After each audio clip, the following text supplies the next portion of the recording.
Hello, everyone. I'm Shilpa Mehta, an educator, author, a freelance editor, and a storyteller based in the beautiful pink city of India, Jaipur. I have authored a few academic books for children, and my woven tales have found way in various anthologies, both in Hindi and in English. I also tell stories through my YouTube channel, Shilpa Story Rack. And today I would be sharing a beautiful story, Lady of the Lake Waters, written by Allison, which I have adapted. So I begin. And well, since it's a story, so obviously it is going to begin with once upon a time, a very long time ago, there was a shepherd. Every morning, he would bring his flock of sheep up to the mountains, looking for green pastures by the shores of the mountain lake. One morning, when he had led his sheep to the lake and he was resting there by the shore, he was astonished to see a beautiful woman with a white satin dress. Of course, I'm not wearing white, sitting on the surface of the water. Yes, it's a story. So she was sitting on the surface of the water. The shepherd was immediately besotted by her beauty and went towards the lake. But the moment the woman saw this man coming closer, she quickly dived into the water and disappeared. Hey, look, wait, don't go. But she was gone. And the next morning, he went again to the lake and waited. But she didn't appear. He did this for many mornings just to have a glimpse of that beautiful woman. It was as if this lady was haunting him. And he became so obsessed with his desire to have this woman for himself that he even started going there at night. So every morning and every night, he would go to the lake and say, "Oh, lady of the lake waters, come to me. I love you. Be my wife. I love you." But nothing happened. And he was so besotted with this woman that he neglected his flock of sheep. And one by one, his sheep went away. But he never bothered to bring them back. He was just thinking about that beautiful lady every day. The weeks passed, the months passed, and then one night, as he was there by the lake, as usual, chanting, "Oh, lady of the lake waters, I love you. Please come to me and marry me and be my wife. I cannot live without you." And all of a sudden, he saw the lady rising up from the waters, gliding across the water towards him. She came ashore and said to the shepherd, "I will consent to be your wife, but there's one condition." What? The condition is that you should never be rough with me 3 times. And if that happens, I will vanish from your life and never return. And as you can imagine, this man was over the moon. "Oh, lady, I'll never be rough with you. I love you with all my heart and life." And so he started walking with her towards his home. And as they were moving, he heard some sound behind him and he looked. Oh my God! He saw flocks of sheep and herds of cattle following them. Obviously, he was overjoyed. He had his beloved and he also had so many sheep and cattle. Oh, what a lucky man I am, he thought. They got married and they were happily married. And he also became rich now. Now, one day they were invited to the naming ceremony of a newborn baby, and everyone was having a good time. Suddenly, everyone was startled on hearing, "Oh no, misery, misery, misery." It was the shepherd's wife. He grabbed her hand and took her aside. "What do you think you are doing, you foolish woman?" Now, this woman could see into the souls of others. And sobbingly, she told her husband, "How can I rejoice? How can I rejoice? I am weeping because this baby is born into a family that doesn't want her. The woman is poor with so many mouths to feed, and one more will make her life more difficult and miserable. So why should I not weep?" "Oh, stop it, you foolish woman, and stop embarrassing me." She looked at her husband right in his eyes and said, "That is number one." Oh, the man remembered the condition. But then he told himself, "Oh, I have two more chances. That's okay. I won't do it again." Time passed and they looked to be happily married. And then one day they went to attend a funeral, the funeral of the mother of the baby that had been christened a year ago. I hope you remember that. I just told you. And during the funeral service, everyone was once again startled on hearing and singing, "Oh, joy, rejoice, rejoice." Once again, husband grabbed hold of her wrists, took her aside. What do you think you are doing, you foolish woman? Stop embarrassing me once again." Oh, why shouldn't we rejoice for this woman? For now, she does not have to suffer her poverty. She does not have to suffer the humiliation of the beating of her husband.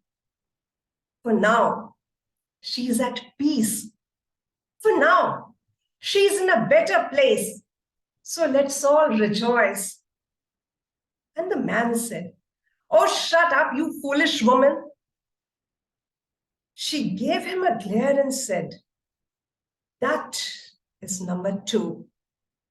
Ah, and he remembered, but he thought to himself, "Oh, I would never do it again. I'll never be rough with her again." The weeks passed, the months passed. And one day they were invited to a wedding.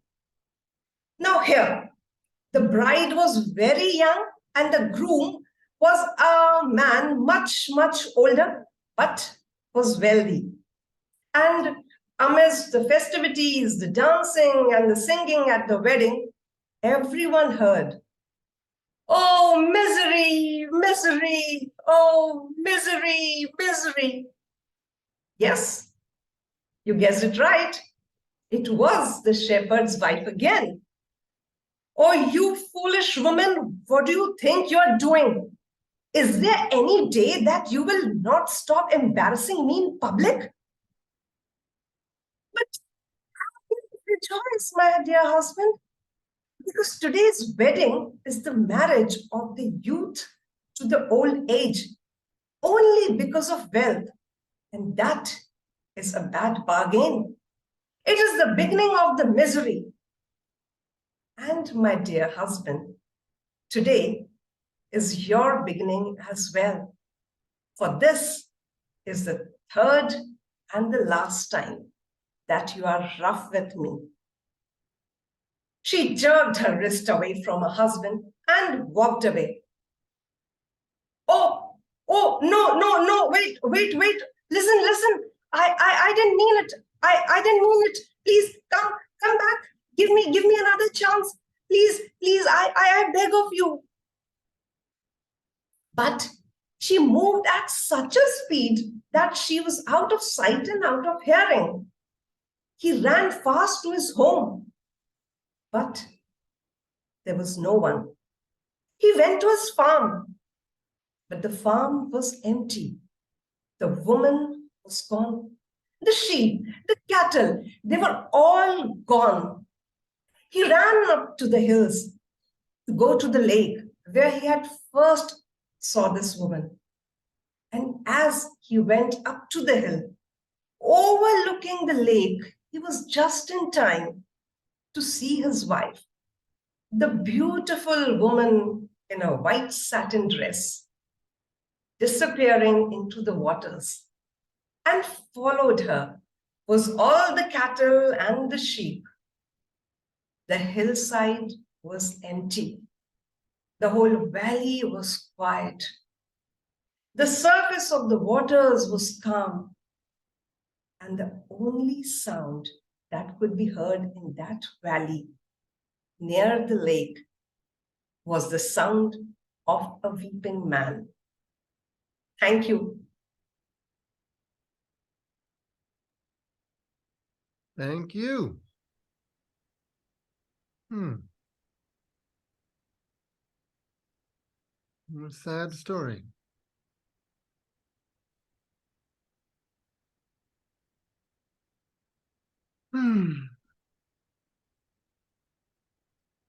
So that story was composed by Allison Cox. Yes. She passed away recently, right? Yes, yes.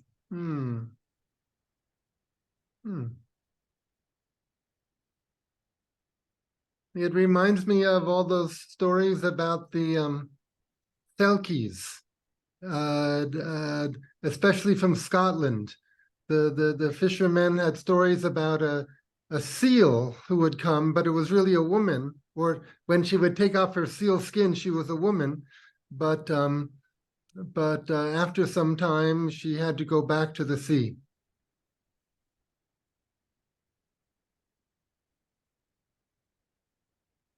It's also reminiscent of stories that I've seen kind of in a Zen context of, oh, that's good news. No, that's bad news. Oh, that's bad news. Oh, that's good news, where you see the good in the bad and the bad in the good. And she obviously saw that and he couldn't. Yeah. I think there are different versions of the story. Of course, we don't know how he could be so foolish. Just a daily grind, isn't it? Yeah. You think of that problem that's there. You think, well, I'm okay, I'm all right. I think I've seen it as a Welsh legend, and the woman's in a Welsh lake and brings sheep and cattle. So there's obviously, but as you were saying, Shilpa, there's lots of different versions, aren't there?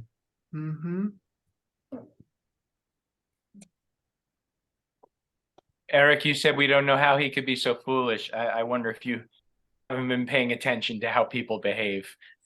Yeah, well, he was not just foolish. He lost his temper. He was rough, rude, irritable, and he lost count. Yeah.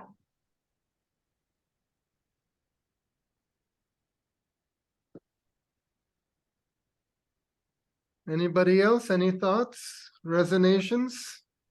You say in Spanish, it's saying, palabra suelta no tiene vuelta.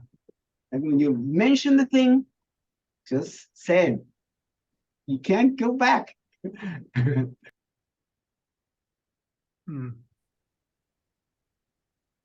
For me, this story is very hopeful.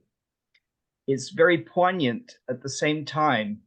I'm thinking of my own life, where I have recently lost my wife and will soon lose my house to divorce.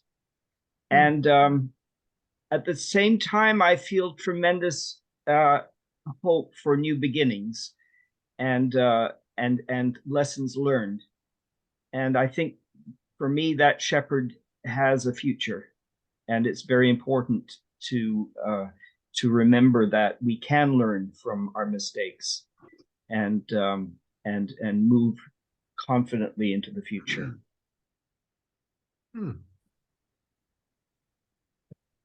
Vicky? I love the idea, as Barry mentioned, of the positive and the negative and the negative and the positive, and how hard it is for us to hold both in any situation. We tend to want one or the other, and it's just a lovely thing to see that there's to balance, to hold both. Yeah.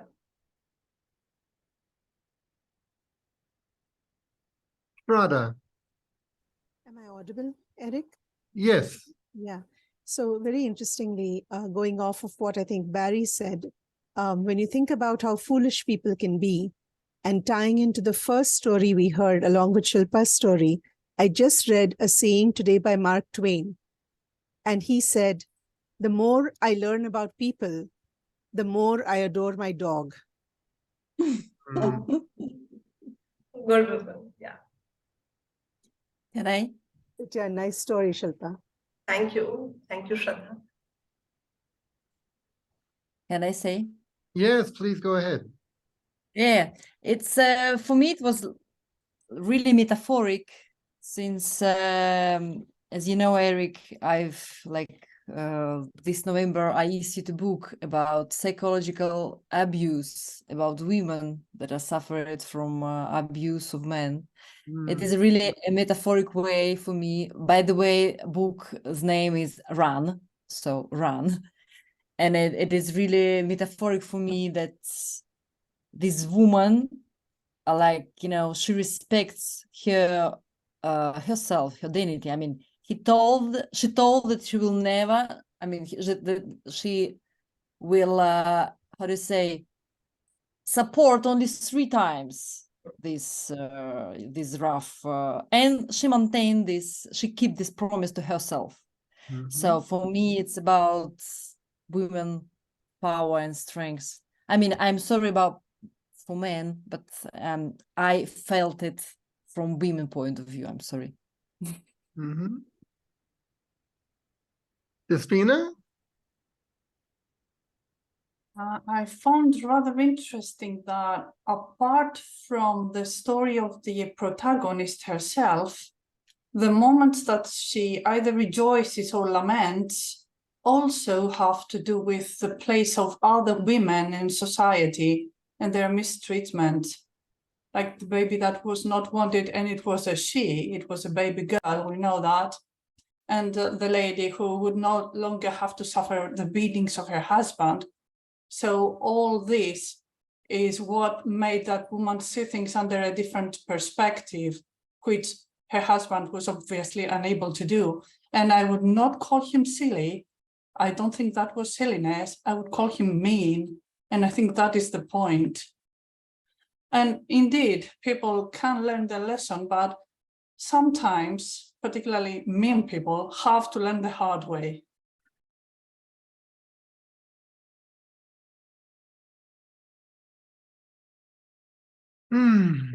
Liz. I loved your story and how you told it, Shilpa, and making me feel a little sad, a lot sad at the loss of Allison's voice. And you're a worthy successor. Thank you. And she had, as people know, she had this great, she did so much work around family violence and violence against women. And this story, to me, I've heard her tell it, and I've used it myself, I guess, occasionally, not as well as Shilpa. But this idea with us guys, that we don't stop until it's all gone. If we're gonna be on that path, that I have control, I have power over a woman, I can use any kind of force I want, no matter what. The only thing that really is going to stop is for her to go away. And to go away for women, I think, you have to go under the water, deep under the water, because it's so dangerous. It's otherwise so dangerous. I feel for the guy, and I wouldn't bet money that he learned this lesson. I don't know, but thank you, Shilpa. I loved your telling of it. Thank you. Thank you so much.